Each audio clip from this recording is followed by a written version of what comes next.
Alhamdulillah alladzi bi ni'matihi tatimmu shalihat. Segala puji bagi Allah. Iya, kedinginan.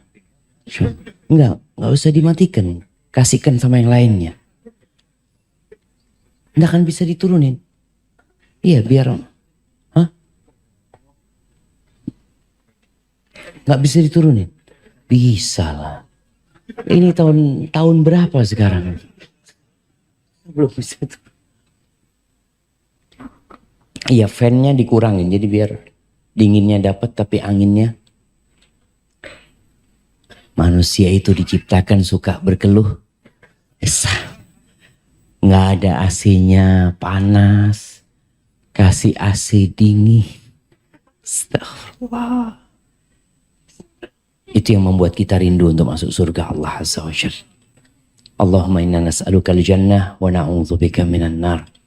Allahumma salli wa sallim wa zid wa barik wa an'im ala abdika wa rasulika sayyidina wa maulana Muhammad wa ala alihi wa ashabihi ajma'in. Ya Allah, semoga salawat, salam, berkah dan nikmat senantiasa Engkau curahkan untuk hamba kekasih-Mu, untuk baginda Nabi kita Muhammad alaihi salatu wassalam, untuk keluarga beliau, untuk istri-istri beliau, untuk putra-putri beliau, dan untuk seluruh sahabat Nabi. Semoga Allah meridhai kita bersama mereka.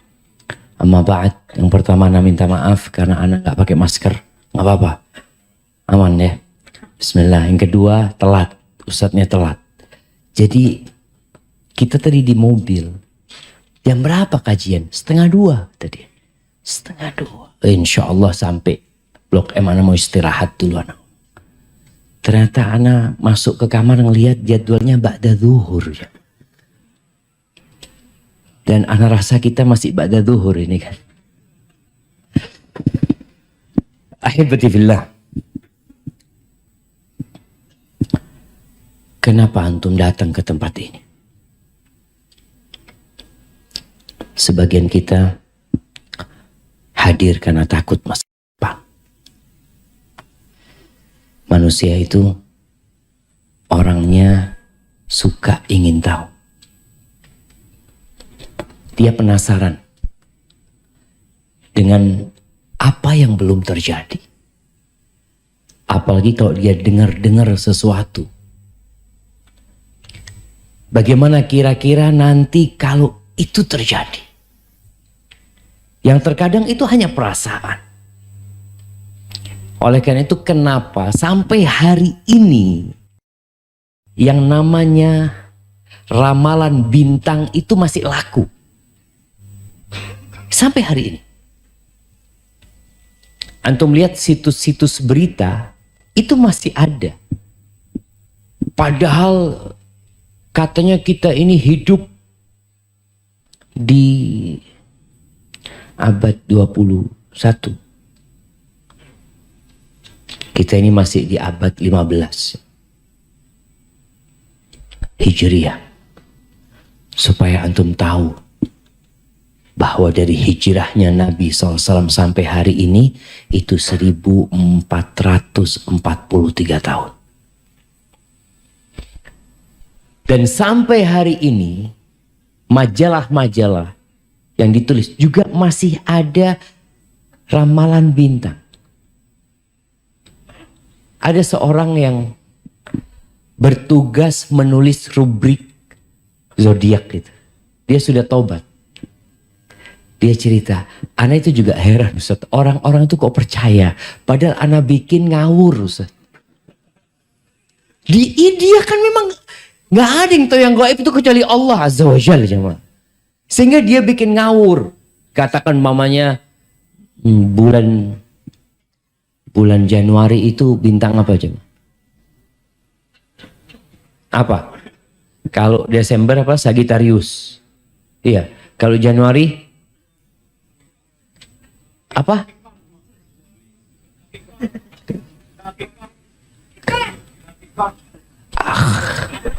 Jadi apa? Tipikor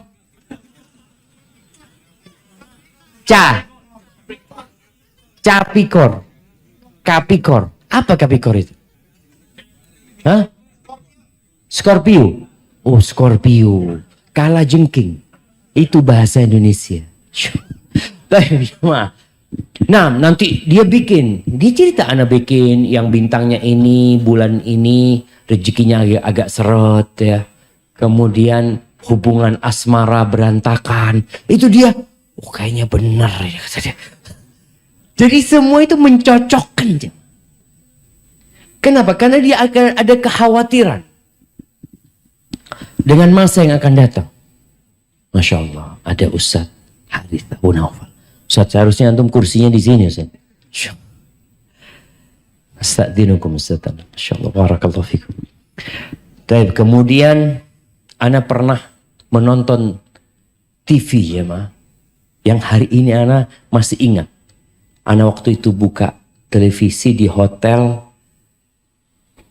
di kota Madrid, Spanyol. Ternyata di situ juga ada ramalan. Ada ramalan yang pakai apa? Pakai bola. Ngomong percaya juga orang-orang di sini. Nanti ada yang ramalan pakai kartu. Kenapa itu terjadi? Dan di Indonesia pun sampai hari ini masih ada paranormal. Dan ada yang mendatangi. Namanya berubah-ubah mereka. Dulu namanya kahin. Yang menceritakan tentang masa depan ya. Kalau mungkin ada bahasanya sekarang orang pinter. Ada orang pinter, orang bodoh. Jadi orang bodoh datengin orang pinter. Padahal orang pinternya ini pinter bodoh-bodohin orang.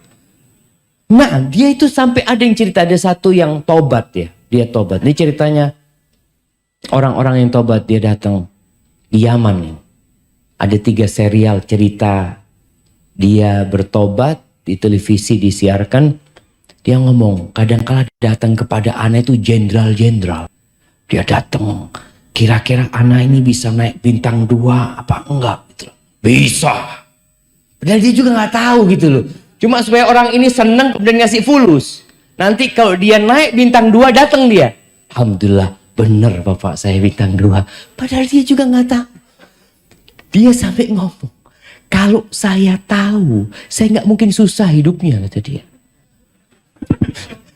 Dia itu mesti orang-orang kayak gitu susah hidupnya jemaah. Ahibati fillah, ada yang masih percaya dengan angka sial. 13. Lift kita tadi ada 13 enggak? Enggak ada.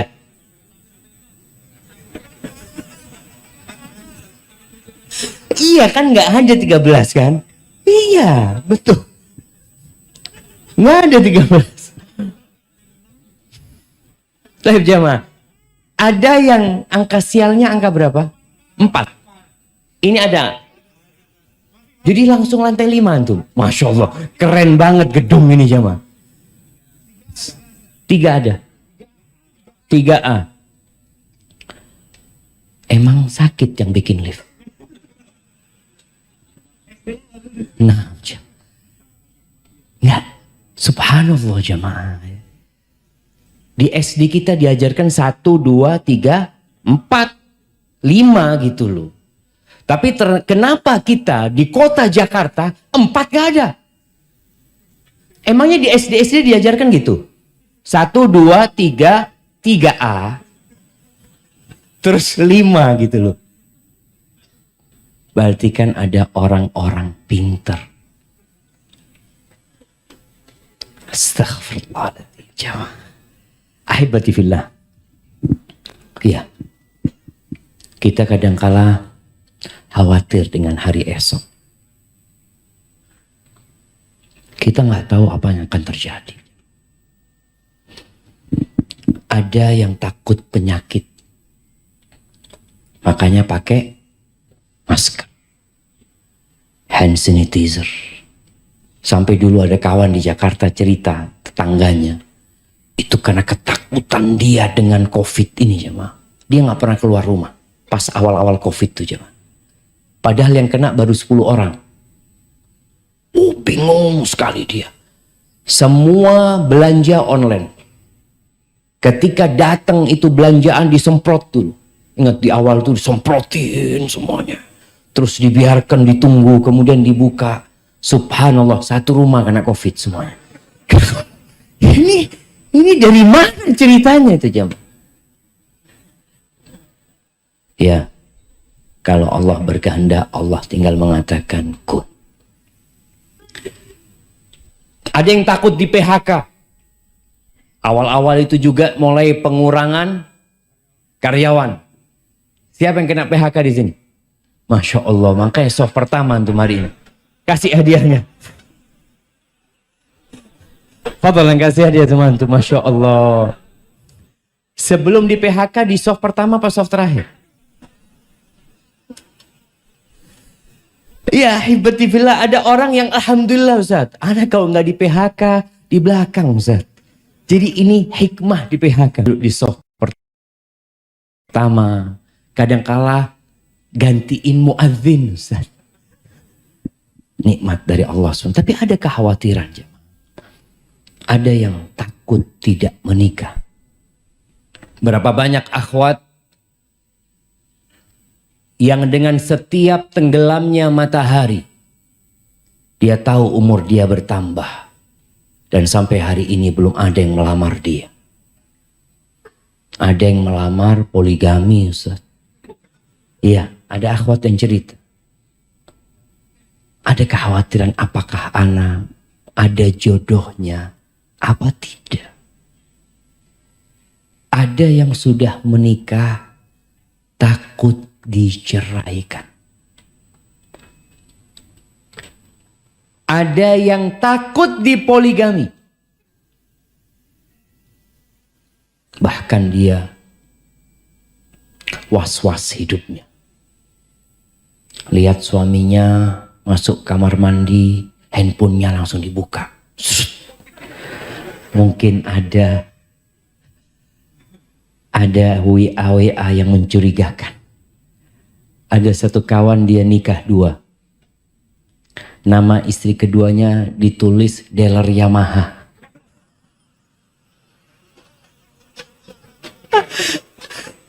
Nggak lucu. Jadi kalau istrinya ada yang telepon, bang, dealer Yamaha telepon. Dealer. Ini sudah nikah takut ketahuan. Jadi ada yang takut dipoligami, ada yang takut ketahuan poligami jemaah. Takut hidup, subhanallah jemaah. Itu kekhawatiran manusia. Ada yang takut tidak punya anak karena sudah 10 tahun anak Ustaz. Kok belum punya anak sampai hari ini? Ada yang takut tidak diterima kuliah. Ada yang takut tidak naik. Ada ketakutan. Ahibati fillah.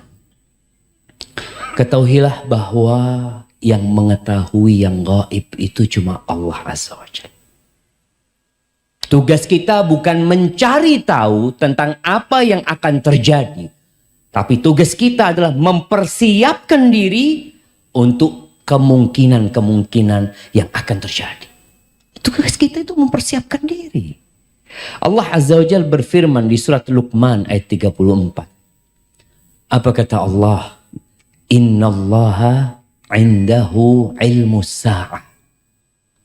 Sesungguhnya di sisi Allah itu ilmu tentang kiamat.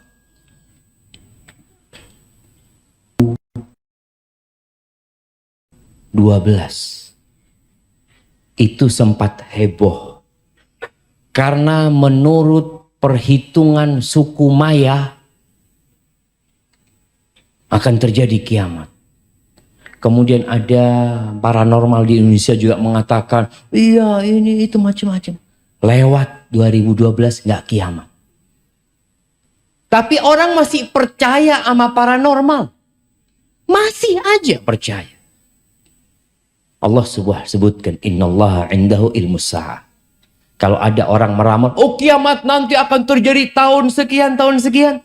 udah, engkau beramal aja.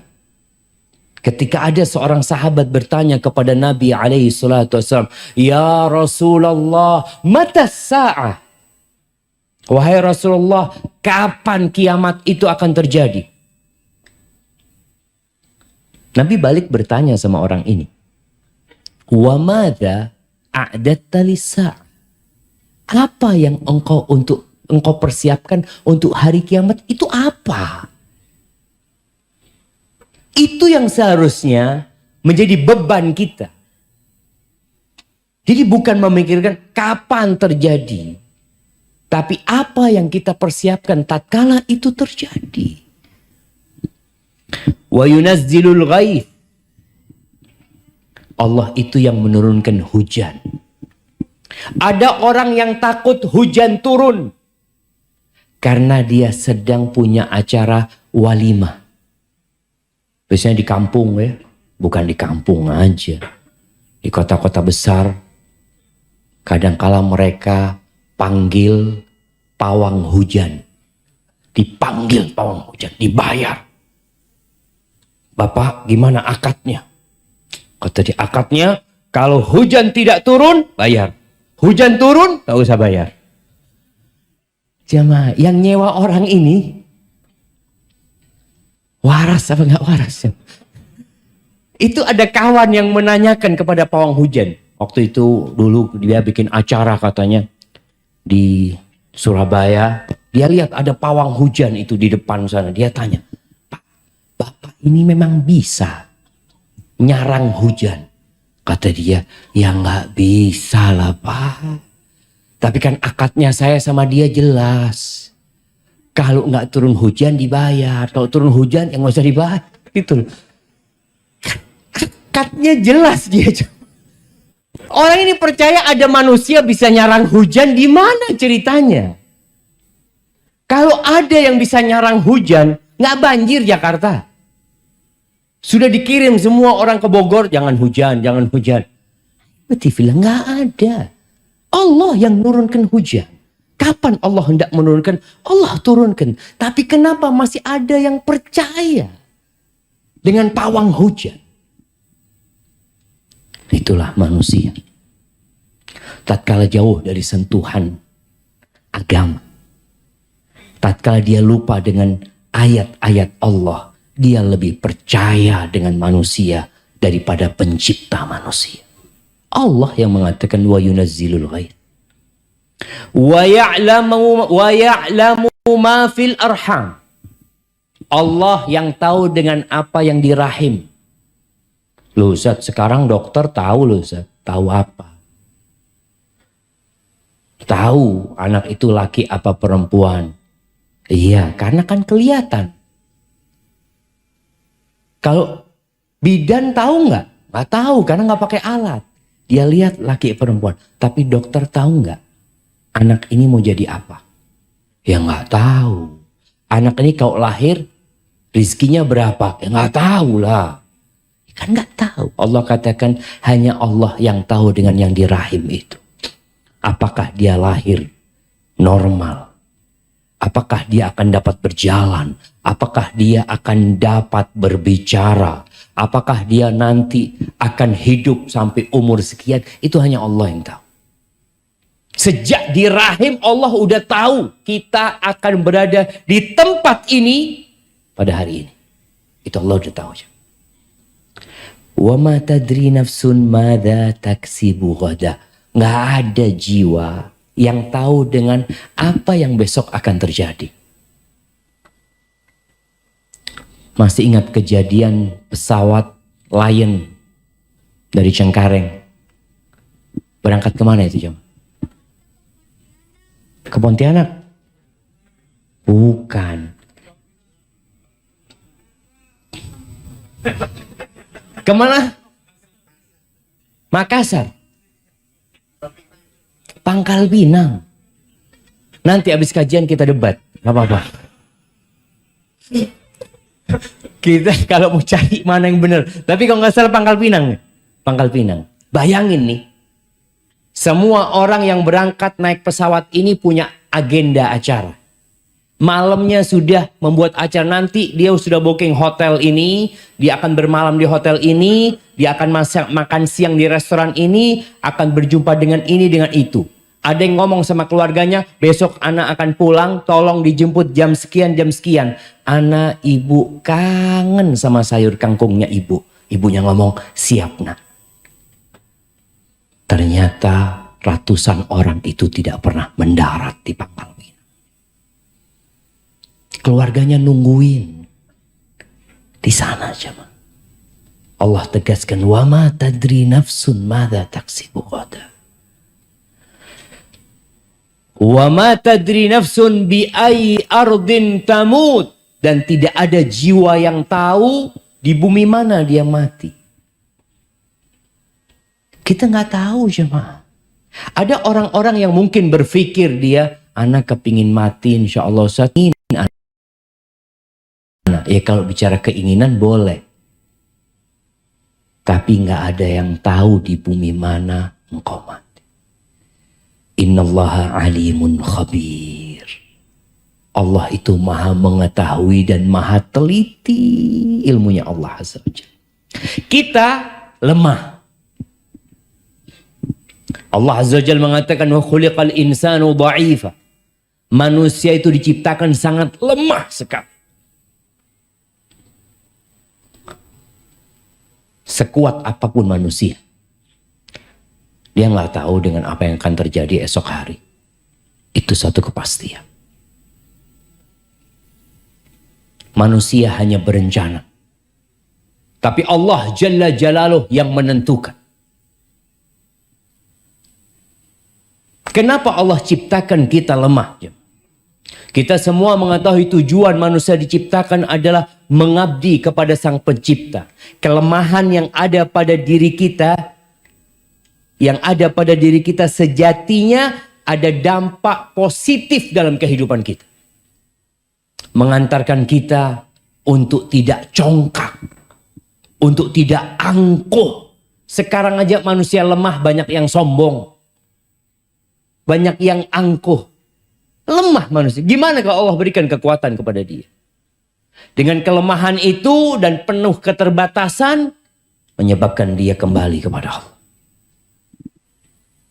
Besok gimana? Aduh, tergantung yang di atas lah.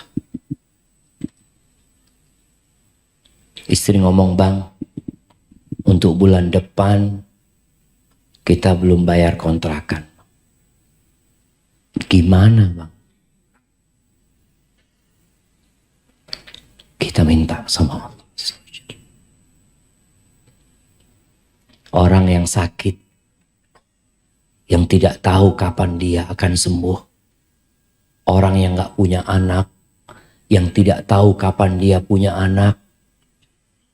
Dan dia mungkin berpikir macam-macam. Seharusnya perasaan-perasaan itu mengantarkan dia kepada Allah Azza wa Jalla. Ahibati fillah. 50.000 tahun yang lalu, sebelum penciptaan langit dan bumi ini ada, Allah sudah mencatat takdir kita. Maka nggak perlu kita takut dengan masa depan. Kita perlu menyerahkan semuanya sama Allah. Sikap kita bagaimana ketika hal-hal itu terjadi? Rasulullah sallallahu alaihi wasallam dalam hadis Abdullah bin Mas'ud radhiyallahu anhu, beliau pernah membuat segi 4 di tanah. Beliau bikin ya kotak segi 4. Kemudian kata Ibnu Mas'ud, wa khatta khattan fil wasat kharijan minhu. Dari tengah kotak itu Nabi membuat garis yang keluar. Kemudian wa khatta khutatan sigharan ila hadzal ladzi fil wasat min janibihi alladzi fil wasat. Kemudian di garis yang di tengah itu Nabi SAW bikin garis-garis kecil menyamping. Dibikin garis-garis kecil. Terus apa kata Nabi SAW? Faqala hadzal insan. Ini manusia yang dikelilingi oleh kotak itu. Manusia itu dikelilingi kotak. Adapun garis yang keluar dari kotak itu, hadza amalu. Ini angan-angan dia. Angan-angan kita itu melewatin kotak itu. Yang kotak itu jamaah ajalnya. Kotak itu, di mana ada garis keluar dari kotak itu, keluar dari ajalnya angan-angannya. Adapun garis kecil-kecil, di garis yang di dalam kotak itu, ini adalah ya a'rad. Peristiwa-peristiwa kejadian-kejadian yang akan menimpa dia. Kalau nggak kena ini, kena ini. Nggak kena ini, kena ini. Itu manusia. Dan ternyata angan-angan kita selalu melewatin ajal kita. Sebagian orang membangun rumah, kemudian dia telah mempersiapkan beberapa kamar di sana untuk anak-anaknya. Rumah itu belum jadi. Dia telah meninggal dunia. Dia nggak pernah nempati rumah itu. Ada orang yang ingin berangkat haji. Dia kumpulkan harta. Dia tabung. Dia daftar. Bahkan sudah dapat tahun keberangkatan. Tapi ternyata dia juga tidak pernah berangkat haji. Semuanya ada di tangan Allah. Allah memberikan informasi kepada kita tentang apa yang bakal menimpa kita. Informasi ini penting. Antum kalau dikasih tahu mau kemana? Mau ke puncak. Baik, nanti antum kalau mau ke puncak itu jalannya buka tutup. Terus gimana? Ya paling tidak antum ada makanan di mobil. Terus pom bensin sulit di sana kayaknya kalau sudah masuk ke dalam sana. Harus full tank. Oh gitu. Informasi ini bermanfaat kan? Sehingga kita mempersiapkan diri. Allah memberikan informasi kepada kita di surat Al-Baqarah ayat 155. Apa kata Allah? وَلَنَبْلُوَنَّكُمْ بِشَيْءٍ مِّنَ الْخَوْفِ وَالْجُوعِ وَنَقْصٍ مِّنَ الْأَمْوَالِ وَالْأَنْفُسِ وَالثَّمَرَاتِ وَبَشِّرِ الصَّابِرِينَ. Kata Allah, kami benar-benar akan memberikan ujian kepada kalian. Dengan sedikit rasa takut. Rasa takut itu ujian. Takut dengan apa yang akan terjadi itu ujian. Yang seharusnya membuat kita jadi lebih dekat sama Allah Azza wa Jalla. Walju' Allah katakan kami akan berikan ujian kepada kalian. Bala bentuknya kelaparan. Sebagian kita mungkin gak pernah lapar. Tapi ada sebagian lainnya. Orang-orang yang mungkin hidup di sekitar kita. Dia gak tahu besok makan apa. Bahkan kadang-kadang sehari makan sekali ya. Mungkin ada sebagian yang hadir di sini. Tapi kawannya gak tahu. Tapi Allah memberikan informasi. Ujian itu akan Allah berikan. Wa naqsin minal amwal wal anfusi wat thamarat. Dan akan diuji kekurangan harta. Harta yang dia taruh ternyata dengan COVID-19 habis. Nggak dalam bayangan. Ada jemaah. Bukan jemaah, ada biro-biro travel. Ada yang pernah mengatakan kepada Ustadz, bisnis yang menjanjikan, yang insya Allah tidak ada ruginya, apa? Umroh dan haji. 2 tahun gak berangkat umroh, gak berangkat haji. Mati lagi. Ya kita lihat. Allah katakan. Jadi resiko akan kekurangan harta itu ada kemungkinan. Maka kan kita takut, bener ya, nanti gimana? Ya udah serahkan sama Allah. Kekurangan harta wal anfus, kekurangan orang-orang yang dicintai. Iya. Pandemi kemarin ada yang kehilangan ayahnya. Ada yang kehilangan ibundanya. Ada yang kehilangan anaknya. Ada yang satu keluarga hilang dari muka bumi ini. Allah sampaikan itu. Kekurangan ini ujian. Ada seorang manusia yang dia dikasih anak laki. Anak laki itu meninggal. Dikasih anak laki-laki. Anak itu meninggal. Kemudian dikasih anak perempuan. Sampai besar anak perempuan itu. Sampai menikah. Meninggal. Kemudian dikasih anak perempuan juga. Sampai besar sama dengan yang kedua. Meninggal juga. Dikasih anak lagi. Lah perempuan. Meninggal lagi anak perempuannya. Kemudian dikasih anak. Berapa yang meninggal sudah jamaah? 2 laki. 3 perempuan.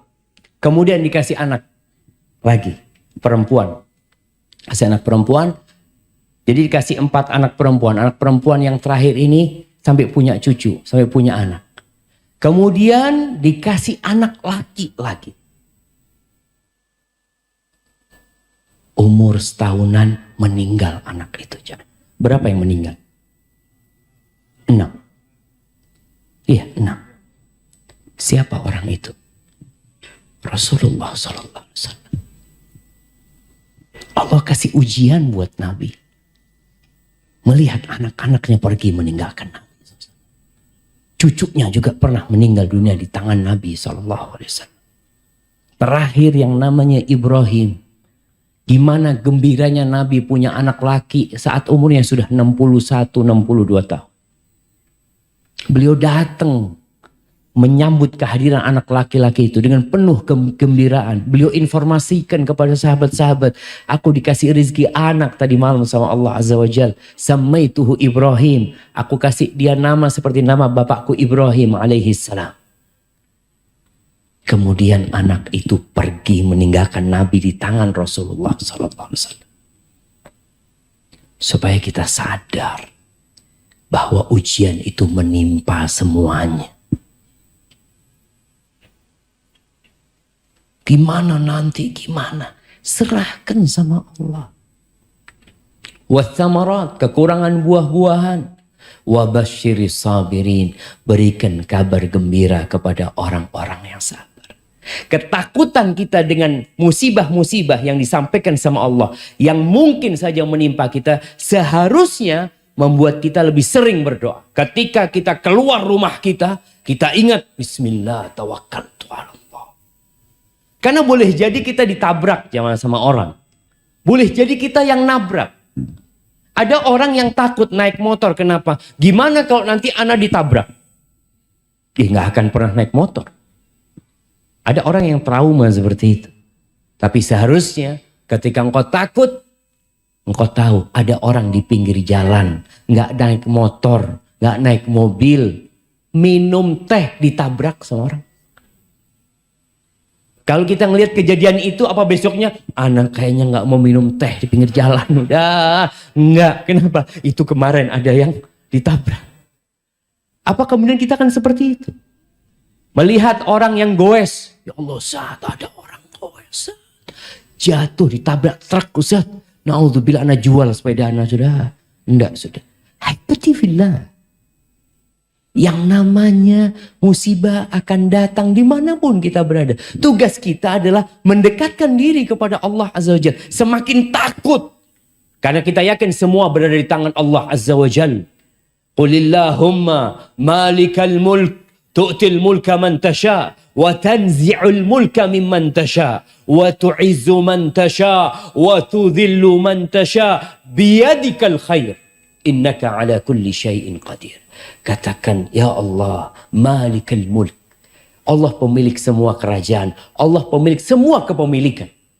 Kita nggak punya apa-apa. Engkau berikan kekuasaan kerajaan kepada siapa yang kau kehendaki. Allah cabut, engkau cabut ya Allah dari siapa yang kau kehendaki. Engkau muliakan siapa yang kau kehendaki. Engkau hinakan siapa yang kau hendaki. Biyadikal khair. Semua kebaikan itu di tanganmu. Semua. Innaka ala kulli syai'in qadir. Engkau maha kuasa atas segala sesuatu. Ahibati fillah.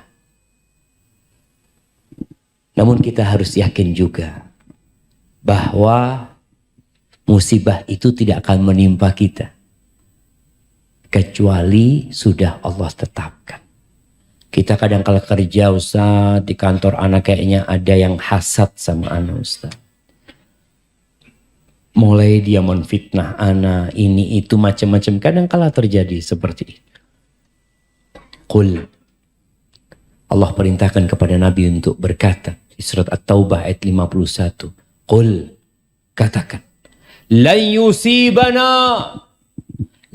yusibana, tidak akan pernah menimpa kita. Nggak akan pernah. Illa ma kataballahu lana. Kecuali sesuatu yang Allah sudah tetapkan buat kita. Buat kita artinya buat kebaikan kita. Ada maslahat di sana. Kalau kita harus di PHK, kita harus tutup usaha kita, pasti ada hikmahnya di sana. Karena Allah itu maha baik sama kita. Huwa maulana. Allah itu pelindung kita. Makanya kalau mau cari pelindung, Allah pelindung kita. Subhanallah, ana masih ingat. Ibu ana, waktu anak kecil, ana sering dibacakan ayat ini. Beliau ingin menanamkan di diri anaknya, udahlah, kalau udah terjadi itu pasti Allah yang menetapkannya. Pasti ada hikmahnya, ada kebaikan buat kita. Huwa maulana. Wa 'alallah falyatawakkalil mu'minun. Dan kepada Allah hendaklah orang-orang beriman itu bertawakal. Tadi keluar rumah, bismillah, tawakkaltu 'ala Allah, la haula wa la quwata illa billah. Tatkala kita kena musibah, kita optimis. Dosa kita dihapuskan. Antum mungkin tahu-tahu naik motor, apa bahasanya, kena knalpot itu jemaah? Kenyos knalpot. Nyos. Sama. Kenyos knalpot. Allah. Katakan innalillahi wa inna rajiun. Ini kayaknya penghapusan dosa. Kayaknya besok gak usah pakai knalpot lagi. Masa antum mau kayak gitu? Gara-gara kena knalpot besok gak boleh pakai knalpot lagi. Ya enggak gitu loh. Ini penghapusan dosa. Ketika antum motong sesuatu. Nih emak-emak mungkin lagi motong bawang. Darahnya ikut mengalir di bawang itu. Qul lan yusibana illa ma kataballahu lana. Kata Allah, ini sudah ditulis 50.000 tahun yang lalu sebelum penciptaan langit dan bumi. Kita kan jadi tenang ya. Tahu-tahu suaminya datang. Assalamualaikum dengan wajah yang penuh kesedihan. Kenapa bang? Abang di PHK. Alhamdulillah bang. Alhamdulillah. Kayaknya ana mau gugat cerai. Mulai ada perempuan-perempuan yang dia mau gugat cerai cuma nggak enak gitu loh. Nunggu suaminya di PHK, ana gugat cerai. Seperti itu. Ahibati fillah. Ada peristiwa-peristiwa yang tadi. Mesti ada hikmahnya. Ketika Allah mewajibkan perang. Apa kata Allah? Kutiba alaikumul qital wa huwa kurhul lakum. Allah tahu diwajibkan kepada kalian berperang dan itu dibenci loh sama kalian. Kalian gak suka. Ada resiko kematian. Ada resiko cacat seumur hidup. Perang kayak gitu. Wa huwa kurhul lakum. Wa asa an takrahu syai'an wa huwa khairul lakum. Tapi boleh jadi yang kalian benci itu baik buat kalian. Wa asa an tuhibbu syai'an wa huwa syarrul lakum. Dan boleh jadi yang kalian sukai itu buruk buat kalian. Wallahu ya'lamu wa antum la ta'lamun. Allah yang maha tahu, kalian nggak tahu apa-apa. Kita tuh nggak tahu apa-apa, Syama. Bener, ketika terjadi, kita nggak tahu kok terjadi. Kemudian di balik itu ada apa, kita juga nggak tahu. Namun apabila kita yakin bahwa Tuhan kita, Allah Jalla Jalaluh, Ar-Rahman, Ar-Rahim, Ar-Razzaq, Al-Hakim, Al-Alim, Al-Khabir, As-Salam, Al-Mu'min, Al-Jabbar, Al-Qahhar. Ketika kita tahu Allah memiliki nama-nama yang indah dengan segala kekuasaan Allah, kita jadi tenang. Tenang hidup antum. Antum pernah baca nggak? Ya Arhamar Rahimin. Irhamna ya Allah. Irhamna ya Allah. Allah itu yang maha pengasih di antara semua yang mengasihi. Di antara semua yang ada. Allah yang maha pengasih. Maka jangan pernah buruk sangka sama Allah Azza wa Jalla. Dan jangan pernah merasa telah berjasa. Telah banyak kebaikannya. Kita tuh banyak dosanya, sedikit kebaikan. Itu kita. Walaula fadlullahi alaikum wa rahmatuhu ma zaka minkum min ahadin abada. Nggak ada. Kalau bukan karena karunia Allah rahmatnya, nggak ada yang baik di antara kalian semua. Nggak ada. Semua karena fadlullah. Kalau ada orang yang mungkin wajahnya jelek, kalau bukan karena fadlullah, antum akan lebih jelek dari itu. Bener ya. Ada yang miskin, susah nih. Kalau bukan karena karunia Allah, antum sudah lebih parah dari itu. Ada yang lebih parah dari antum. Lihat ke sana. Semua itu karena karunia Allah Azza wa Jalla. Maka kita perlu yakin Allah itu Arhamar Rahimin. Ahkamul Hakimin. Itu Tuhan kita. Belajar dari Nabi Ayyub alaihissalam. Yang ditimpa musibah. Dikasih penyakit. Penyakit yang menjijikkan. Ya. Yang membuat beliau ditinggalkan oleh masyarakat ya. Kemudian beliau pernah kaya raya jemaah. Kemudian hidup miskin. Susah hidup beliau. Untuk makan pun susah. Anak-anaknya keluarganya meninggal semua jemaah. Berapa tahun? 18 tahun. Ada riwayat 13 tahun. Ada yang mengatakan 18 tahun. Setelah 18 tahun. Apa doanya Nabi Ayyub? Siapa yang hafal doanya Nabi Ayyub? Nah, anda kasih hadiah. Fadal. Masya Allah, kasih hadiahnya. Barakallahu fiik. Wa Ayyub idnada rabbahu. Dan Ayyub kata Allah ketika dia menyeru Tuhannya. Belajar nih adab sama Nabi Ayyub.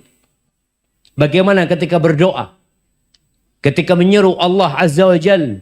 Anni masaniyaddur. Ya Allah, aku nih Allah terkena penyakit ya Allah. Aku terkena bencana. Aku terkena musibah. Dia tidak mengatakan ya Allah engkau menguji aku dengan bencana ini. Enggak. Dia mengatakan ya Allah aku terkena bencana ya Allah. Anni masaniyaddur wa anta arhamur rahimin.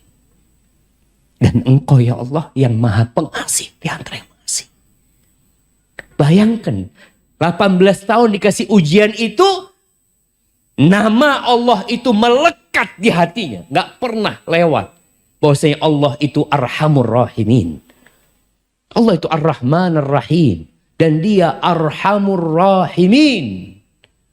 Terus kita kadang-kala kalau sudah kena musibah jemaah, tahun pertama ya masih kuat, lama-kelamaan mulai futur kita. Sebagian yang awalnya di soft pertama, kemudian dia terkena musibah, dia masih bertahan di soft pertama. Tapi kemudian dia melihat kenapa musibahnya belum diangkat. Kesulitannya belum berubah menjadi kemudahan. Mulai datang setan membisikkan keputusasaan dia kepada rahmatnya Allah Azza wa Jalla. Kadang-kala muncul, ya Allah, aku ini selalu sholat di sholat pertama. Kok dikasih musibah ini ya Allah? Fulan yang gak pernah sholat ke masjid, engkau kasih rizki. Iya. Apa ana harus jadi seperti fulan? Ini orang digodain setan karena dia gak kenal sama Allah Azza wa Jalla. Tuh Nabi Ayub doanya kayak gitu. Bagaimana dengan Nabi Yunus yang bertahun-tahun berdakwah mengajak kaumnya kepada Allah? Bagaimana peran dia mengajak manusia, perjuangan beliau, sabarnya beliau. Kemudian beliau meninggalkan kaumnya tanpa izin Allah, dimakan oleh ikan paus itu. Apa doa beliau? La ilaha illa anta subhanaka inni kuntu minadh zalimin. Tiada yang berhak disembah kecuali Engkau ya Allah. Maha suci Engkau ya Allah. Beliau benar-benar menyucikan Allah dari segala kekurangan. Karena ada manusia yang menisbatkan seakan-akan Tuhan yang membolimi dia. Nabi Yunus mengatakan subhanak. Maha suci Engkau ya Allah. Inni kuntu minadh zalimin. Aku yang zalim ya Allah. Aku yang termasuk orang-orang yang zalim. Ahibati fillah. Masa depan itu misteri yang kita nggak tahu. Hanya saja Nabi menyuruh kita untuk segera beramal. Jangan ngaji doang. Ada ngaji diamalin. Sebagian kita 10 tahun ngaji, dapat musibah, dikit futur. Allah itu akan turunkan ujian. Masalahnya sebagian kita ngaji tapi tidak mengamalkan. Duduk di kajian. Masya Allah, bagus. Besok ngaji lagi, oh bagus lagi, Masya Allah. Besok. Terus kapan ngamalinnya? Belum dapat hidayah, Pak Ustaz. Hidayah.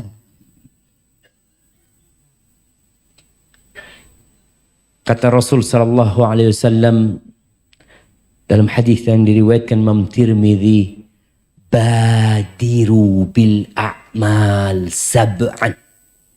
Segera kalian beramal, segera. Sebelum datang tuh ada 7 perkara. Kata beliau, hal tantadhirun illa faqran munsian. Apakah yang kalian nanti itu? Tidak lain kecuali kefakiran. Yang sedang kaya sekarang segera beramal. Jangan nunggu miskin baru mau beramal. Nungguin apa? Kalau Allah sudah berikan kepadamu rezeki, segera beramal. Kalau datang kefakiran, engkau akan lupa. Karena banyak orang yang ketika dia harus bekerja, ya di masa pandemi ini, ada kawan-kawan kita yang akhirnya dia harus bekerja pagi, siang, sore dan malam.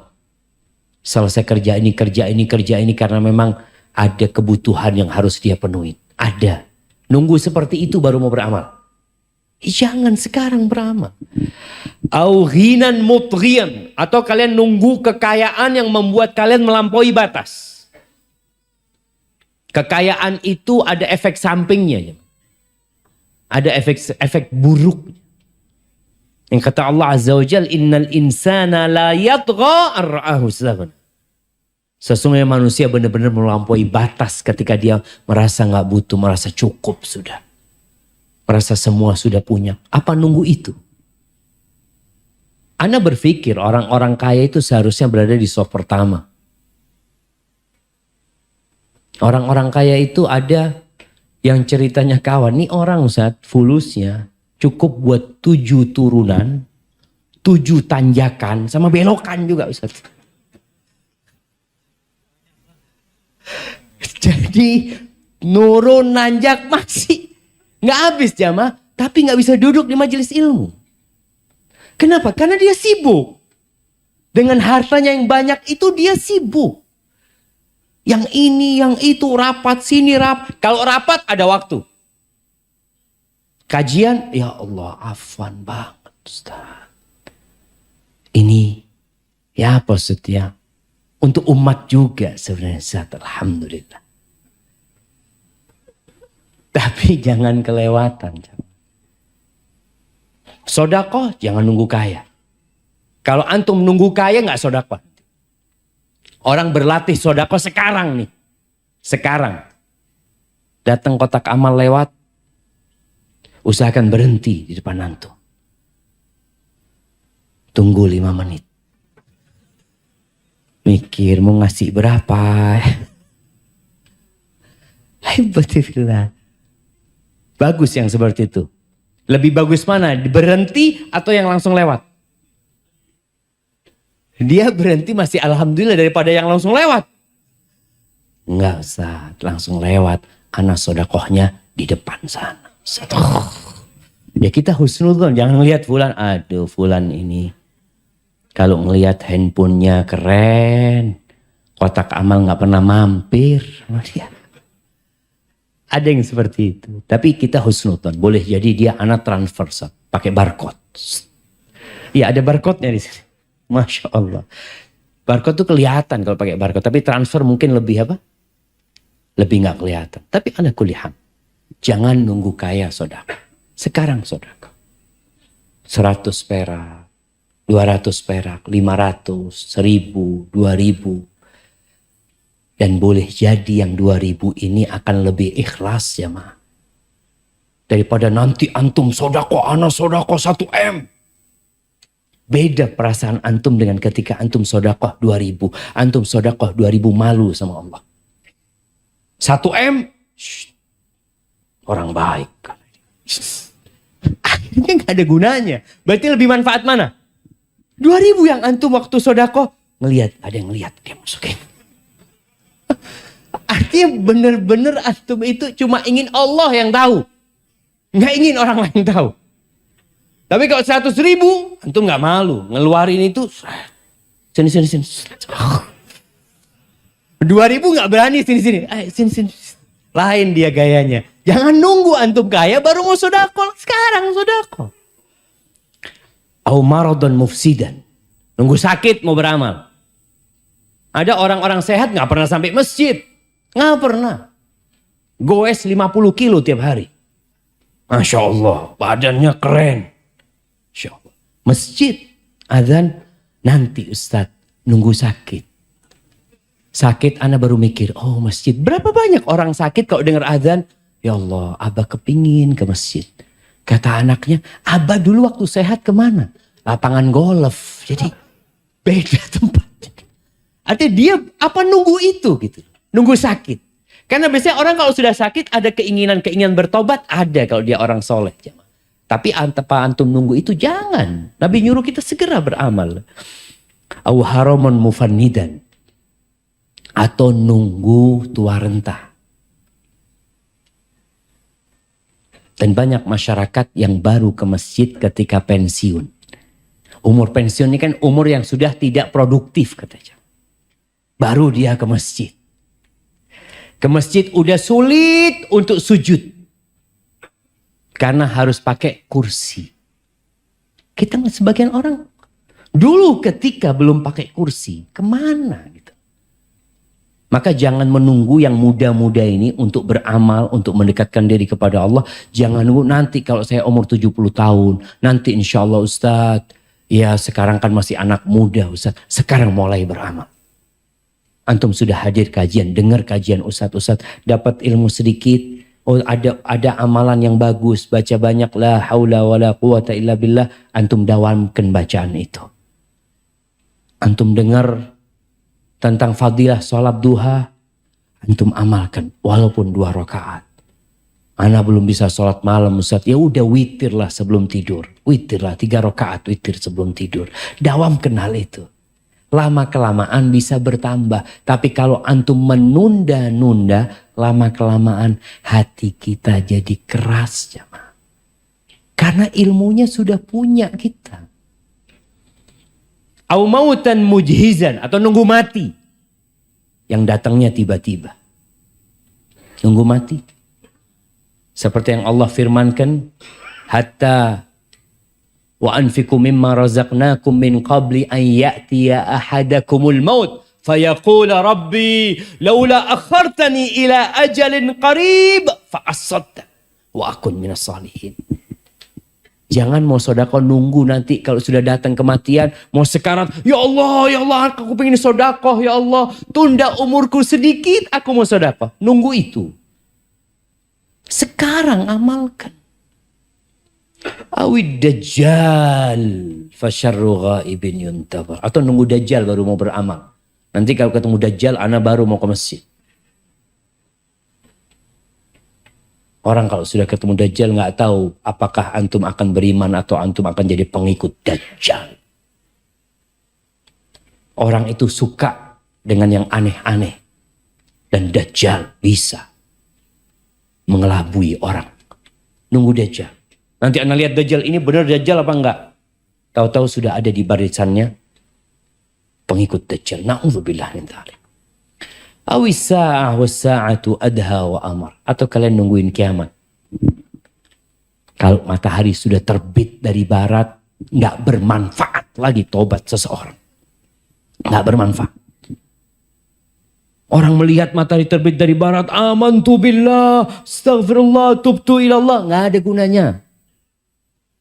Kecuali orang yang sudah beriman dan sudah beramal sebelumnya. Tapi kalau nunggu itu, maka tobat itu pintunya terbuka sampai kapan? Sampai matahari terbit dari. Kalau sudah terbit udah nggak berguna lagi tobatnya seseorang. Semua orang akan beriman. Semua orang akan jadi orang baik. Ahibati fillah. Rizki itu ada di tangan Allah. Allah itu Ar-Razzaq. Dzul Quwwatil Matin.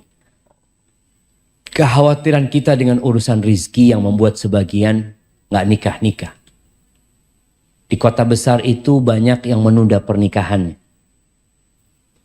Jakarta ini rata-rata umur berapa baru nikah? Jemaah 27 sampai 30. 30-an. Ya, anak punya kenalan-kenalan dia nikah 30, 32, ini dan itu. Kenapa? Takut. Saat belum punya rumah, kerjaannya belum tetap, banyak kekhawatiran, ketakutan. Nikah di PHK. Kamu kan nggak tahu. Ada orang yang punya pekerjaan di PHK. Ada orang yang belum bekerja kemudian dia. Ada orang yang rizkinya sedikit, kemudian Allah tambah rizkinya.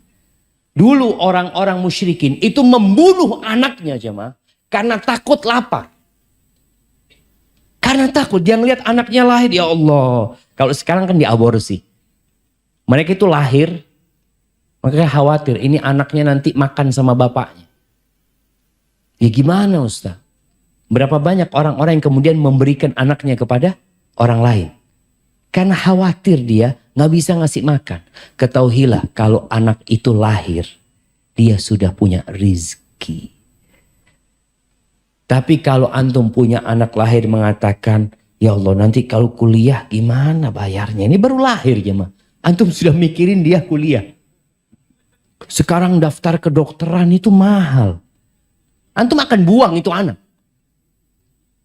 Maka Allah katakan, wala taqtulu auladakum khasyata imlaq.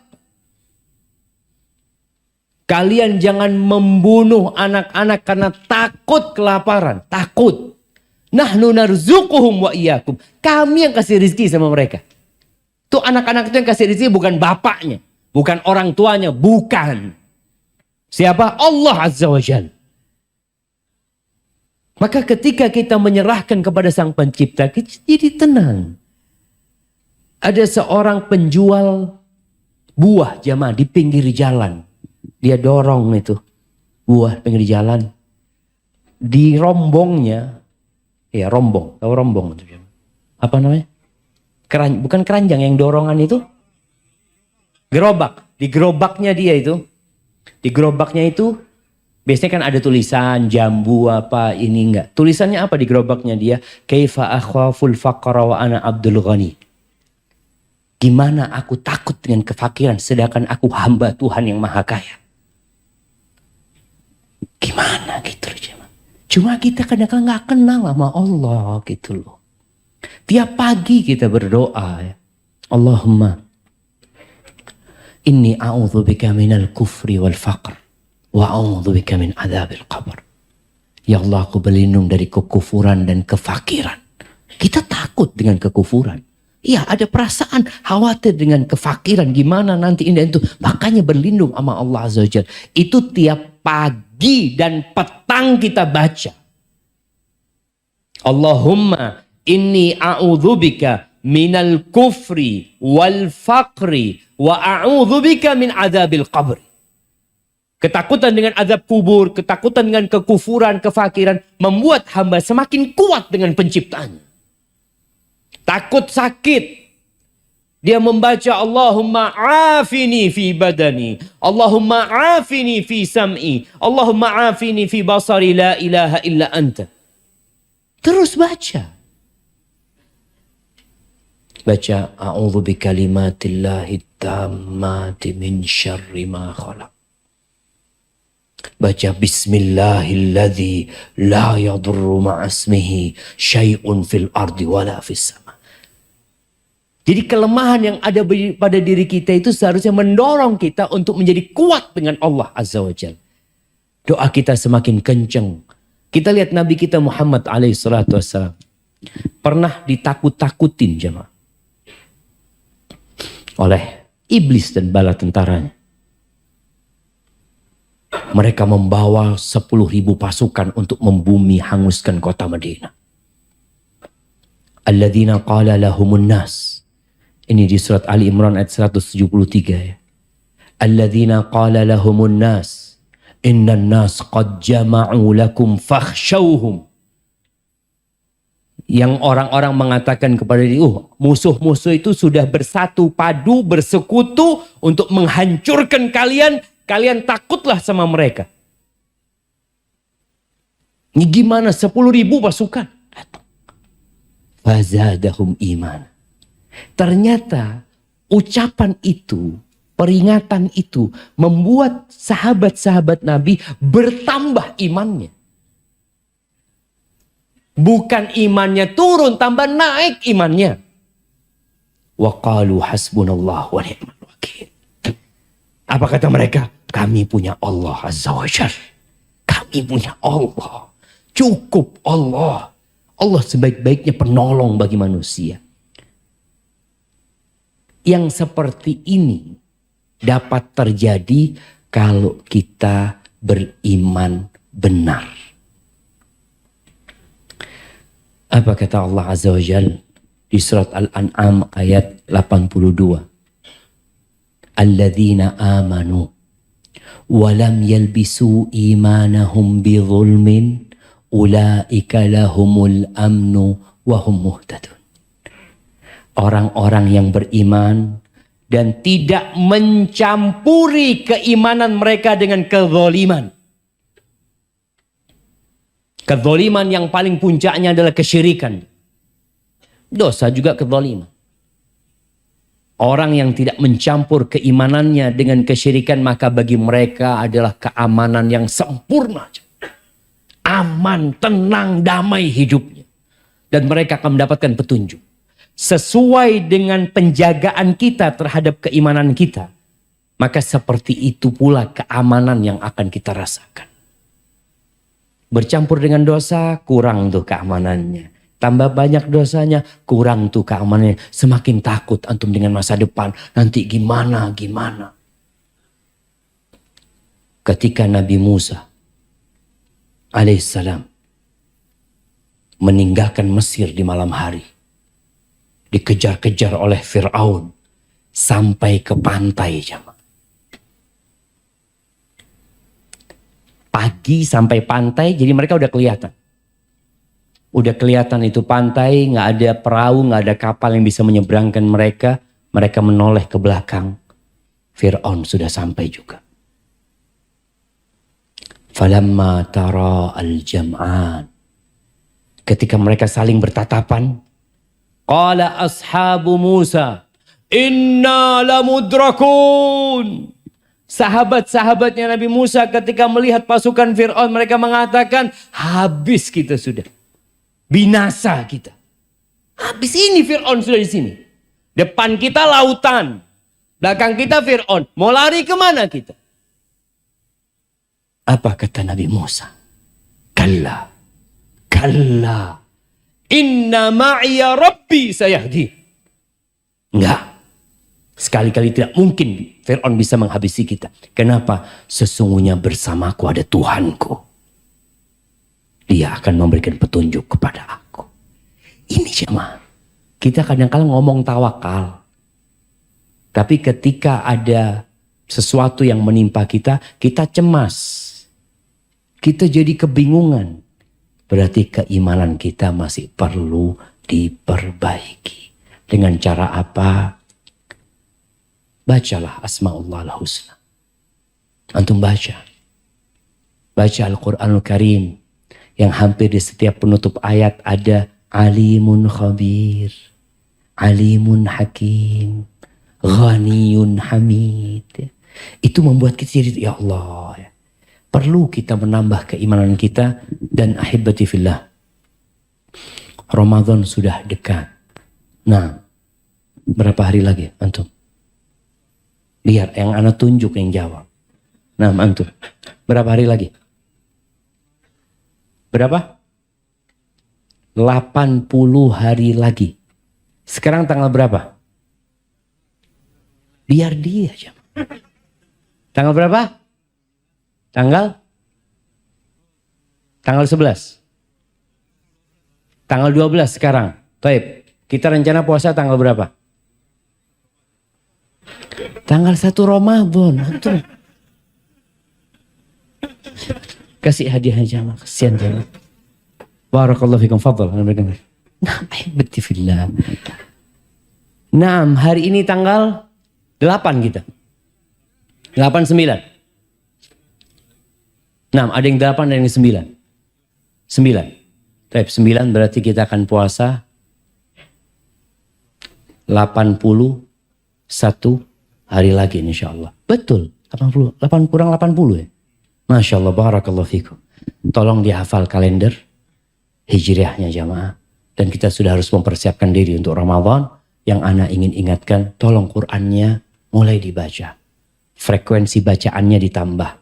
Volume membaca artinya juga ditambah. Nggak ada lagi nanti pertanyaan Ramadan, Ustadz lebih utama mana Ustadz? Baca Quran sama artinya atau ya Allah terus ditanyakan. Seakan-akan baca Quran itu nunggu Ramadan. Karena waktunya cuma 1 bulan, jadi dia bingung. Sama artinya, apa baca Qurannya doang? Waktu kita baca Quran bukan hanya Ramadan. Sepanjang tahun kita membaca Al-Quran Karim. Barakallahu fiik. Itu mungkin yang dapat Anda sampaikan. Masya Allah. Ana ada pertanyaan kayaknya setengah kilo pertanyaan.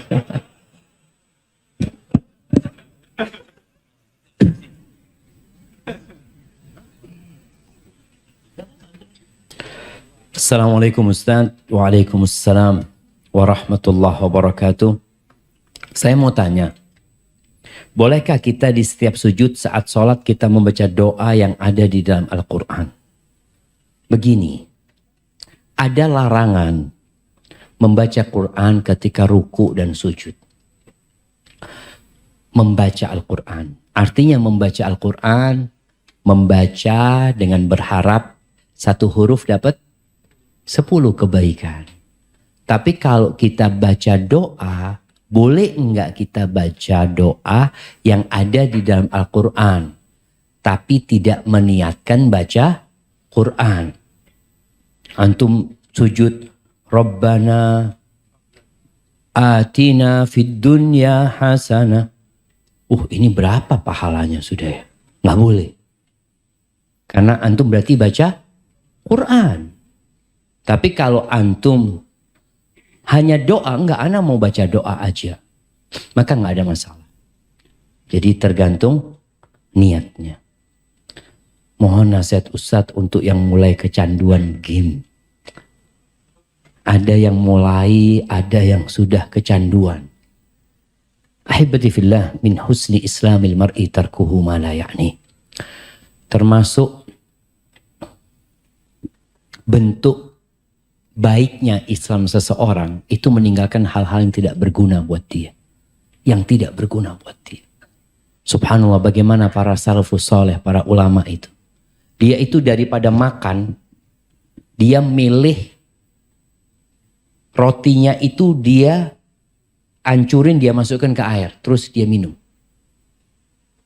Kenapa? Ditanya katanya. Iya, antara ngunyah roti sama minum itu bisa baca 50 ayat, kata dia. Kan banyak orang kalau makan sampai setengah jam makan. Dia sudah bisa hatam 1 juz itu jam.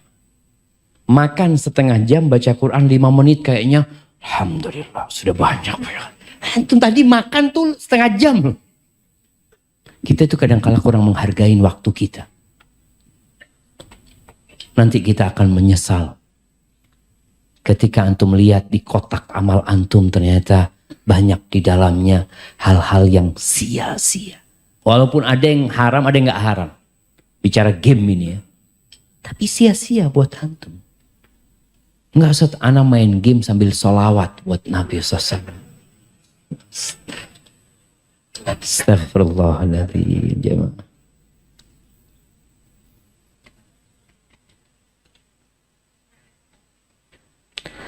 Nah, ana lihat pertanyaan yang mungkin berkaitan dengan ini, yang berkaitan dengan tema. Antum ambil ini lagi, bisa di Bismillah. Jemaah yang tidak dibaca pertanyaannya, jangan pesimis, jangan kecewa, karena antum sudah mencatat dalam timbangan kebaikan antum sebenarnya.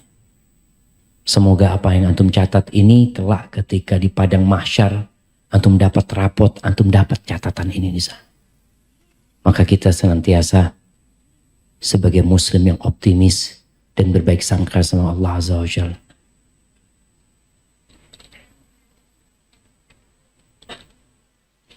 Saya seorang PNS yang langsung berhadapan dengan masyarakat.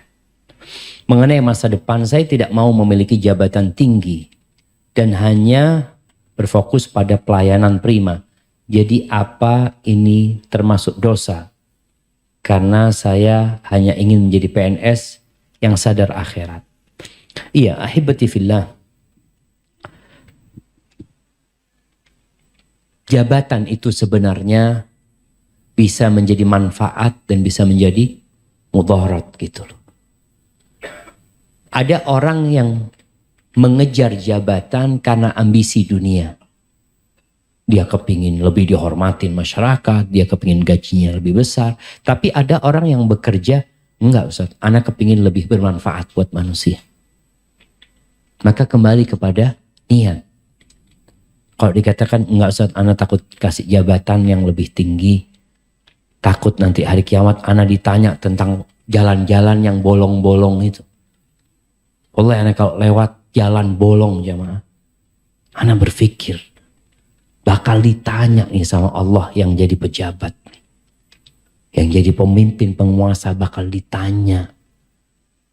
Bagaimana cerita Umar bin Khattab radhiyallahu taala anhu ketika dia merenungkan, aku tuh takut, kata Umar, kalau ada baglah campur keledai campuran sama kuda itu, kalau ada biral mungkin ya yang terperosok di Dijlah sana, di Irak sana, aku takut ditanya sama Allah, kenapa jalannya engkau nggak perbaiki? Itu binatang. Gimana dengan orang-orang yang dapat jabatan yang kemudian jalan bolong, orang tabrakan, orang jatuh di sana? Bakal ditanya sama Allah Azza wa Jalla.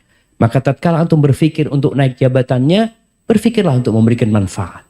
Bukan antara antum sama masyarakat, tapi antara antum sama Allah Azza wa Jalla. Allah tahu dengan apa keinginan kita sebenarnya. Jadi nggak ada masalah kalau orang nggak anak takut saat kayaknya anak mencukupkan diri dengan yang seperti itu, tafadhol, nggak ada masalah.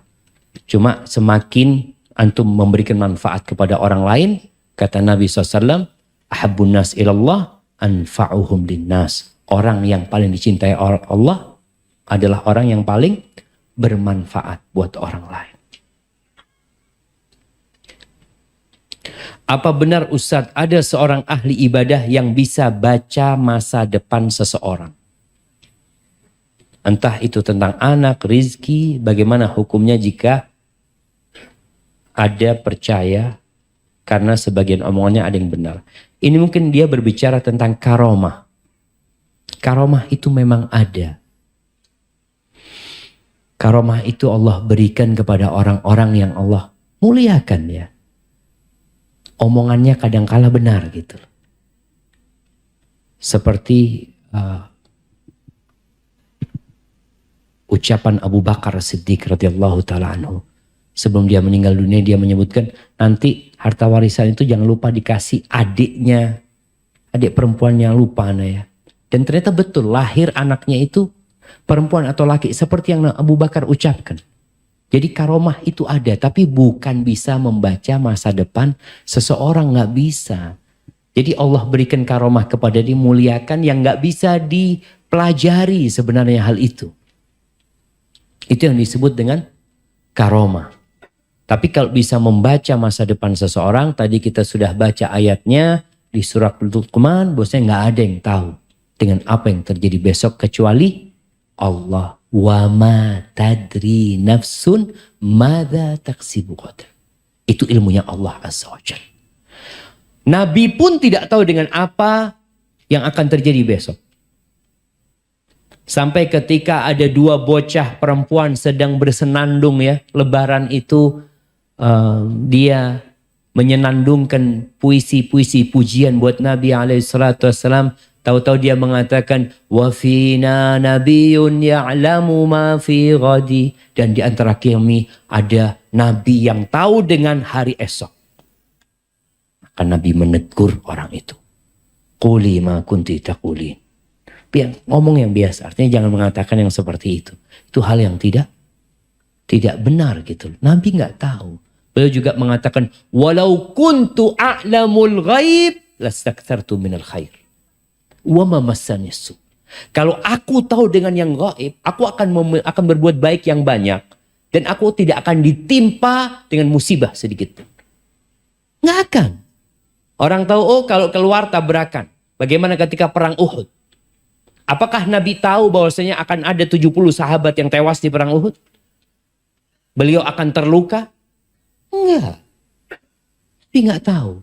Jadi kalaupun Nabi pernah menyampaikan sesuatu tentang masa yang akan datang, itu wahyu dari Allah Azza wa Jalla. Artinya Allah ngasih tahu Nabi alaihissalam. Bicara karomah itu bukan orang itu tahu dengan masa depan seseorang, enggak. Jadi Allah berikan kemuliaan yang kadang-kala omongannya itu benar gitu ya, seperti itu. Tapi bukan kemudian dia jadi dukun jamaah ya, tahu semuanya, enggak. Dia hanya mengatakan pada saat Allah memberikan karomah kepadanya. Dan hati-hati dengan orang yang mengaku punya karomah. Waliullah itu enggak ngaku-ngaku saya ini waliullah. Karena para waliullah mengatakan la ya'riful wali illa wali. Yang tahu waliullah itu wali juga berarti.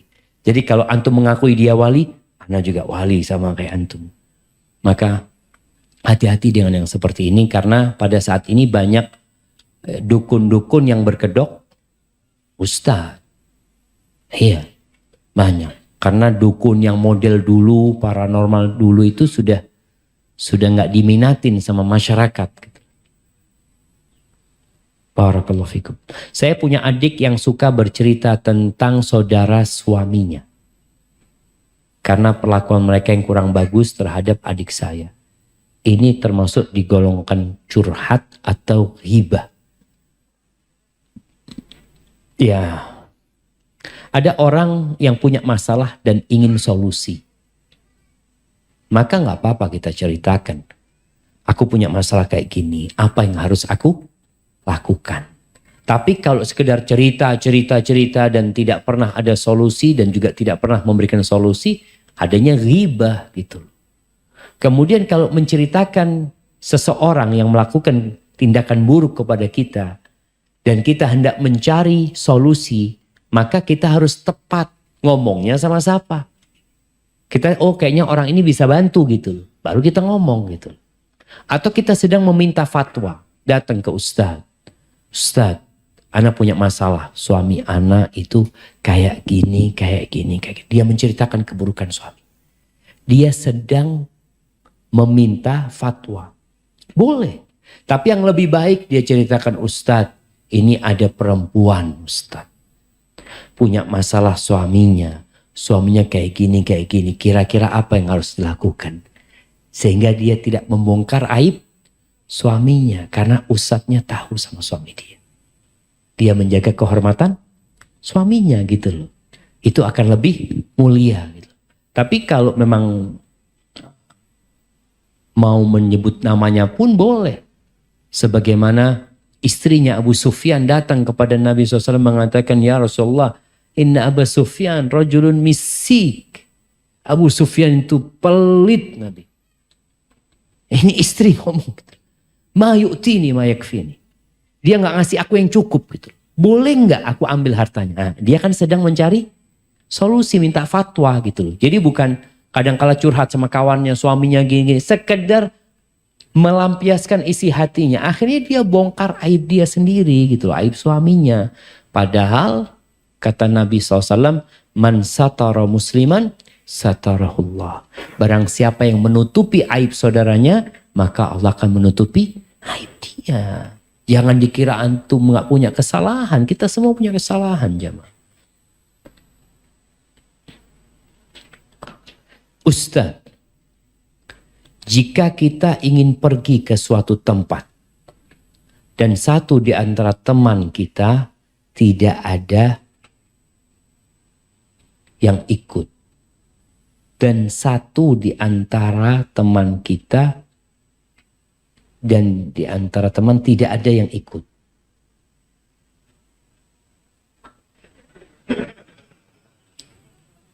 Allahu Akbar jamaah. Tunggu jamaah. Anak kayaknya minum dulu jamaah. Biar bisa faham. Bismillah. Alhamdulillah. Jika kita ingin pergi ke suatu tempat dan satu di antara teman tidak ada yang ikut.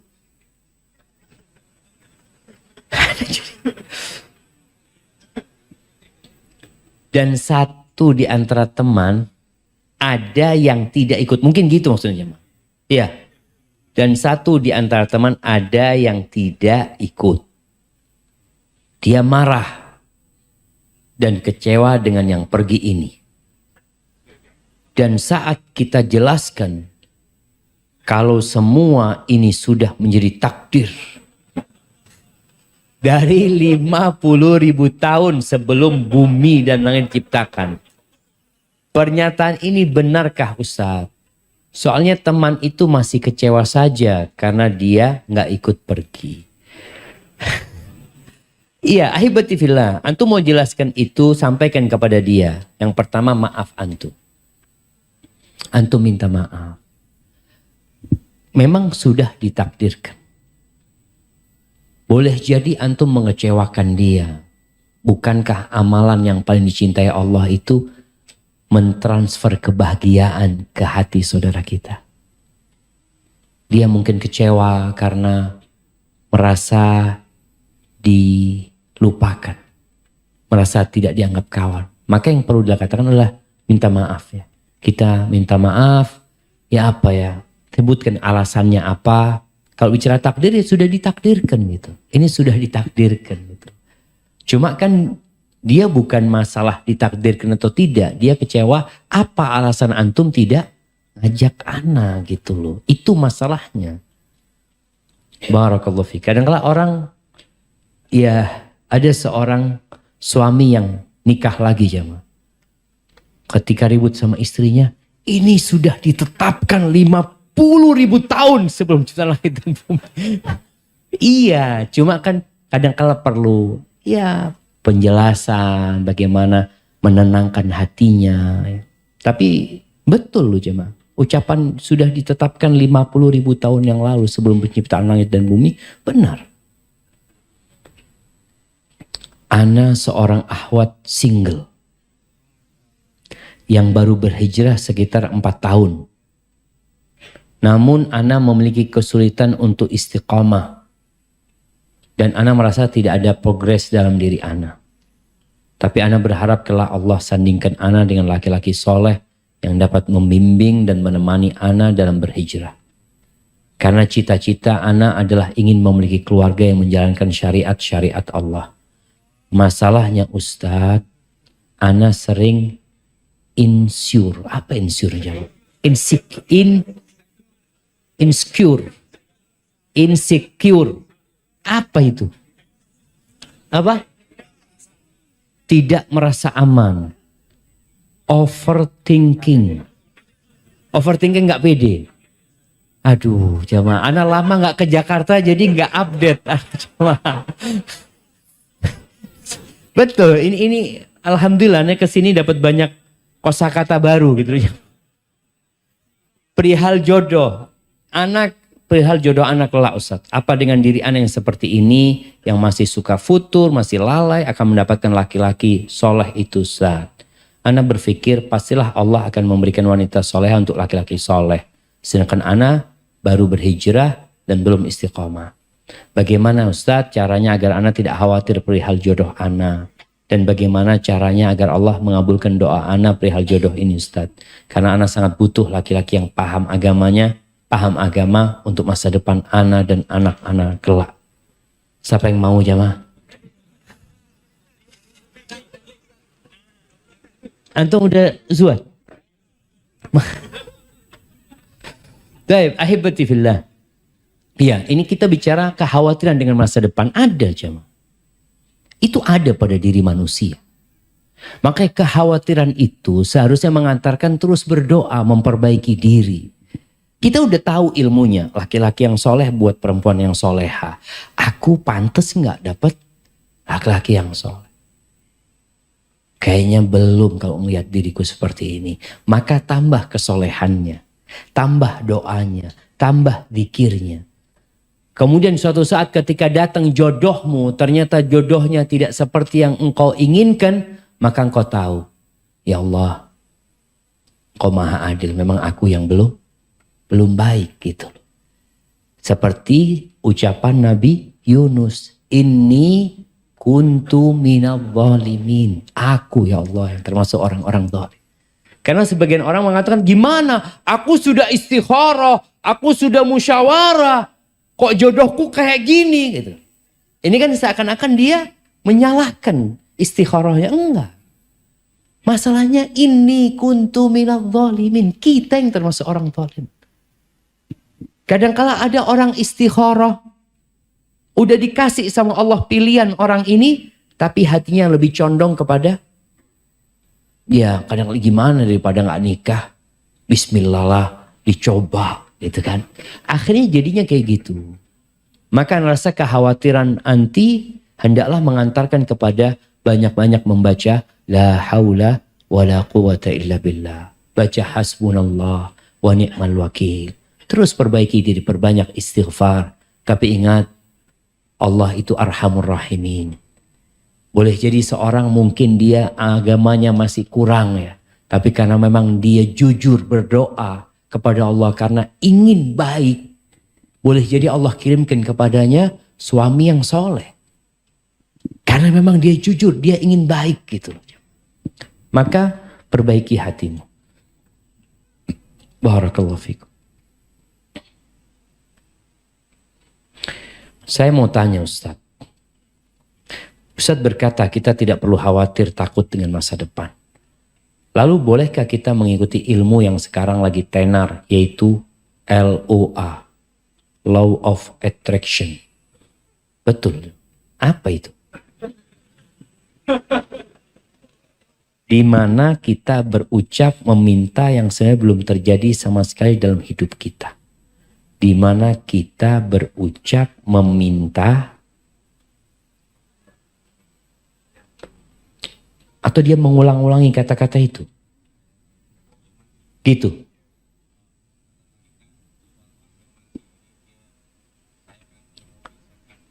Gitu, saya kepingin punya mobil, wiritan, berzikir gitu. Berzikir saya punya mobil, saya ingin punya mobil gitu kan. Biar dapat mobil. Iya, kayaknya ilmu ini ilmu duniawi ya. Seharusnya dia itu menyebut nama yang bisa ngasih mobil. Bukan mobilnya. Dia sebut, dia ulangi yang dapat ngasih mobil sama dia. Siapa? Allah. Ya Razzaq. Maka kita zikir itu kan mengulangi ucapan itu. Doa itu kan mengulangi ucapan itu. Tiap pagi kita mengatakan, Allahumma inni as'aluka ilman nafi'an. Minta. Tiap pagi, ya Allah, aku kepingin mobil Innova, ya Allah. Yang warnanya hijau, apalah. Ngulangi terus, minta terus. Dan Allah itu suka dengan orang yang kalau berdoa, terus-terusan dia berdoa. Ini yang terjadi dengan Nabi Zakaria ketika minta anak. Sejak umur berapa beliau berdoa minta anak sampai umur 100 tahun. Terus mengulangi permintaan itu gitu loh. Tapi kalau berdoa, jangan berlebih-lebihan. Ada orang berlebih-lebihan itu minta kayak tadi, ana minta mobil mereknya ini, warnanya ini, platnya ini. Itu berlebih-lebihan. Minta sama Allah, Allah marzuqni markaban haniyan. Ya Allah, kasih aku kendaraan yang nyaman ya Allah buat keluargaku. Jadi nggak perlu sebut merek. Tapi Ustaz, kalau anak ingin seorang akhwat Ustaz, boleh sebut namanya. Boleh, asalkan dia belum nikah. Nah, jangan nyebut ini sudah istrinya orang disebut berulang kali minta. Berarti antum doakan dia bercerai gitu kan. Enggak, jadi antum boleh. Aku minta ya Allah nikahkan aku dengan fulan ya Allah. Tapi boleh jadi antum nggak tahu fulan itu baik apa enggak buat antum. Maka yang lebih baik kalau urusan-urusan dunia itu sampaikan ya Allah, kalau fulana baik buat aku kasihkan aku ya Allah. Karena Allah yang lebih tahu jemaah. Jadi menyebut apa namanya tadi? LOA, Law of Attraction. Kayaknya nggak boleh kalau dia menyebut-nyebut seperti itu, tapi kalau dia menyebut nama yang dapat memberikan hal itu kepada dia, itu diperintahkan. Bukankah Allah Azza wa Jalla mengatakan, Ud'uni astajib lakum. Mintalah kepada aku, pasti aku kabulkan. Bukankah Allah mengatakan, Fadhkurullaha dzikran katsiran. Berzikirlah kepada Allah yang banyak. Makanya Nabi mengulangi subhanallah wa bihamdi subhanallahil azim. Terus ulangi seperti itu. Dan niscaya Allah akan kabulkan doa kita. Jadi ingat, rasa khawatir dengan masa depan itu ada loh jemaah. Ada di diri kita kekhawatiran itu. Tapi tugas kita adalah bagaimana kita memohon kepada Allah agar Allah memberikan yang terbaik kepada kita. Doa yang paling indah yang Nabi ajarkan adalah Rabbana atina fid dunya hasanah wa fil akhirati hasanah wa qina adzabannar. Ada seorang sahabat, dia sakit parah jemaah, parah banget. Nabi membesuk dia ke rumahnya, itu diriwayatkan seperti burung yang sakit. Tahu kalau ayam sakit ya, unggas kalau sakit itu kelihatan dia. Kata Nabi SAW, hal da'auta Allah bisyai'? Apakah engkau berdoa memohon kepada Allah, meminta sesuatu? Iya ya Rasulullah. Aku berdoa mengatakan kepada Allah, Allahumma ma kunta mu'adzibi fil akhirah fa'ajjilhu li fid dunya. Ya Allah, hukum yang hendak engkau berikan kepada aku di akhirat. Dia takut jam. Dia takut dengan neraka. Dia takut dengan hukum di akhirat itu. Yang Allah menyebutkan wala adzabul akhirati akbar. Azab akhir itu jauh lebih berat. Maka rasa takut ini membuat dia mengatakan, Allah kalau engkau hendak hukum azab apa yang engkau akan berikan kepada aku di akhirat, fa'ajjilhu li fid dunya. Segerakan buat aku di dunia. Bayangkan. Dari takutnya dia sama hukum Allah di akhirat. Apa kata Nabi SAW? Innaka la tastati'u dhalik. Innaka la tutiquhu. Engkau gak akan mampu menerima azab Allah Azza wa Jalla. Halla sa'alta Allah al-afiyah. Kenapa doamu gak minta afiyah sama Allah? Minta keselamatan sama Allah. Kenapa engkau gak berdoa mengatakan Allahumma atina fid dunya hasanah wa fil akhirati hasanah wa qina adzabannar. Seharusnya itu yang kau baca. Akhirnya sahabat ini baca doa itu, disembuhkan. Doa itu kan kita juga minta diselamatkan dari api neraka jemaah. Bukan minta azab di sana dipindah ke dunia. Bukan. Maka semua kekhawatiran kita hendaklah mengantarkan kita untuk kembali kepada Allah, minta sama Allah, dan ketika sesuatu yang tidak kita sukai terjadi, sabar. Ucapkan inna lillahi wa inna ilaihi raji'un. Ketika kita dapat nikmat, bersyukur kepada Allah dan berbagi sama orang lain. Jemaah, pertanyaan terakhir Anda baca ya. Nah, apakah saya dosa bila selalu memikirkan masa depan anak-anak saya? Terutama anak saya mempunyai sakit bipolar. Jika saya dipanggil Allah, saya sangat khawatir tidak dapat mendampingi anak saya lagi yang selalu rutin untuk ke dokter. Saya selalu khawatir jika anak saya kembali tidak dapat mengontrol pikirannya. Mohon pencerahannya, Ustaz. Subhanallah. Iya jemaah. Rasa takut ini ujian dari Allah Azza wa Jalla. Dia takut gitu, nanti gimana. Orang kadang kalau aku mati gimana anak-anak sekolahnya nanti ya. Terus gimana yang ngerawat anak-anak itu siapa? Ketika kita tahu Allah itu khairul hafidhan, sebaik-baiknya penjaga itu Allah. Maka orang tua hendaklah menitipkan anak itu kepada Allah Azza wa Jalla. Kenapa orang-orang sekarang ikut asuransi? Karena rasa khawatir tadi. Rasa takut. Ada asuransi sekolah. Ada asuransi kesehatan. Ada asuransi, macam-macam asuransi itu. Dan perusahaan-perusahaan asuransi ini tahu dengan adanya rasa takut dengan masa depan orang itu. Sehingga dia menawarkan nih. Aku tawarkan ini dan itu. Sedangkan seharusnya seorang muslim menitipkan anak-anaknya kepada Allah Azza wa Jalla. Kita kalau safar jemaah, orang tua kalau safar, meninggalkan anak-anaknya dia keluar kota. Dia kalau berpikir gimana nanti anakku ini dan itu, maka dianjurkan juga bagi orang yang kalau mengantarkan orang lain perjalanan, mendoakan astaudiukallah. Aku titipkan engkau sama Allah. Aku titipkan engkau sama Allah.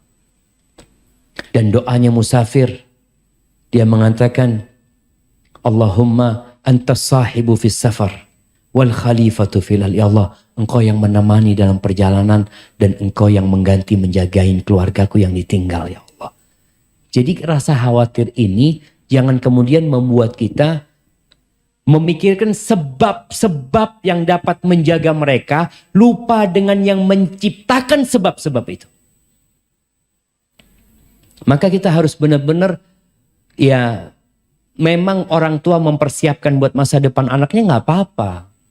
Nabi juga pernah mengatakan alaihissalatu wassalam kepada Sa'ad bin Abi Waqqas ya, ketika dia hendak mewasiatkan hartanya semuanya, dia hendak mewasiatkan 3/4 hartanya. Kata Nabi SAW, cukup 1/3. Dan 1/3 itu udah banyak gitu.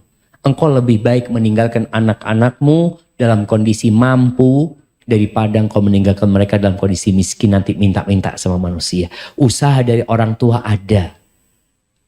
Tapi kita perlu menitipkan anak-anak kepada Allah Azza wa Jalla. Kalau antum titipkan sama Allah, antum mati, Allah akan tetap jaga anak-anak kita. Tapi kalau antum titipkan kepada fulan, antum mati, boleh jadi fulan berkhianat dan tidak menjaga amanah yang diberikan. Maka titipkan sama Allah SWT. Dengan cara apa?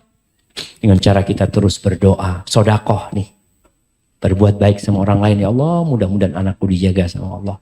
Dan terus melaksanakan sholat malam untuk memohon kepada Sang Pencipta. Barakallahu fikum. Baik, ada hadiah yang tersisa jamaah. Nah, tadi kita sampaikan, kita bacakan surat Luqman tentang 5 kunci hal gaib yang tidak diketahui oleh manusia, kecuali yang diketahui Allah Azza wa Jalla. Siapa yang tahu?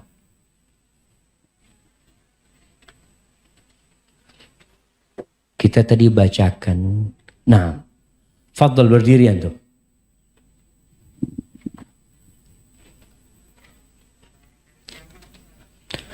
Yang pertama, tidak ada yang tahu kiamat kecuali Allah. Yang kedua, tentang turunnya hujan, nggak ada yang tahu hujan kapan turun kecuali Allah Azza wa Jalla. Yang ketiga, Yang di dalam rahim hanya Allah yang tahu. Yang keempat,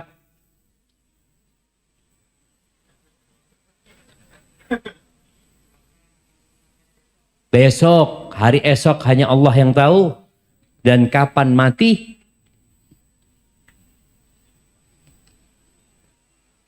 kapan mati, betul. Barakallahu fikum, kirimkan ke belakang saja. Taib, ana akan kasih hadiah buat yang paling tua hari ini jamaah. Ada yang paling tua? Yang 90 tahun. Nah, 80? 80? Nggak ikut Pak As di belakang. Yang ikut yang di depan. 80? Ada yang 80? 75?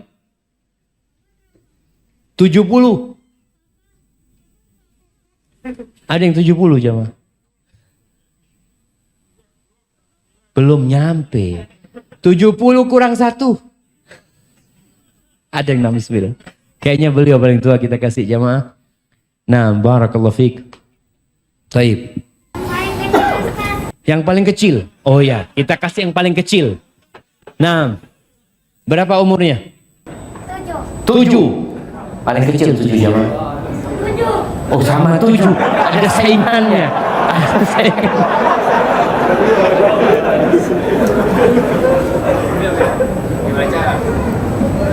Dikasih yang 7 juga itu ya. Ini, kasihkan ke temannya. Syukran Ustaz. Afwan, barakallahu fiik. Haibati fillah, yang dapat Anda sampaikan. Kurang lebihnya mohon maaf. Ketika keluar rumah baca doa, mau tidur baca doa, bangun tidur baca doa, semua gerak-gerik antum hendaklah selalu dengan nama Allah Azza wa Jalla. Dengan itu semua kekhawatiran akan hilang karena kita bersama yang maha kaya, yang maha kuat dan maha bisa. Subhanakallahumma bihamdika asyhadu an la ilaha illa anta astaghfiruka wa atubu ilaik. Assalamualaikum warahmatullahi wabarakatuh.